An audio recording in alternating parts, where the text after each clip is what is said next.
மல்லி நேயர்களுக்கு வணக்கம். நம்ம மல்லி சீரியல்ல இன்னைக்கு என்ன சுவாரஸ்யமா பார்க்க போறோம்னா, நம்ம ரேணுகாவுக்கு கூடிய சீக்கிரத்தில் முடிவு கட்டணும்னு நினைக்கிறோங்க. மறக்காம இந்த ஒரு வீடியோக்கு லைக் பண்ணுங்க. ஏன்னா இந்த கதிரேசன் நிஷாவும் இது என் கூட பிறந்த அக்காவும் கிடையாது, எங்க அப்பாவுக்கு பிறந்த பொண்ணும் கிடையாதுன்னு அவ்வளோ ஆணித்தனமாக சொல்றாங்க.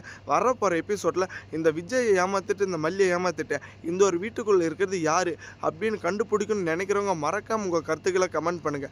கூடிய சீக்கிரத்தில் இது ரேணுகாவே கிடையாதுன்னு ஒரு பக்கம் நம்ம மனோகரன் அவ்வளோ உறுதியாக சொல்லிட்டு இருந்தாங்க. அதே சமயம் நம்ம மல்லி வந்துட்டு இப்படி ஒரு நிலைமைக்கு ஆளாகி நின்றுட்டு இருக்கிறது காரணமும் இந்த ரேணுகா தாங்க.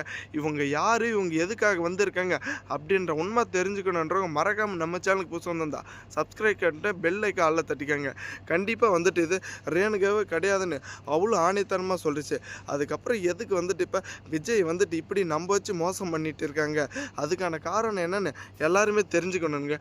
ஏன்னா இது வந்துட்டு ரேணுகா கிடையாது, அந்த கூலிப்படையோட ஹெட்டு வந்துட்டு இவங்க தாங்க. நம்ம விஜய் கிட்ட நிறைய சொத்து பத்து பணம்லாம் இருக்குது அப்படின்ற உண்மை தெரிஞ்சுக்கிட்டு இப்போ விஜயோட முன்னாள் மனைவி ரேணுகா இறந்துட்டாங்க. அதே ஃபேஸ் கட்டில் தான் இருக்கோம் நம்ம.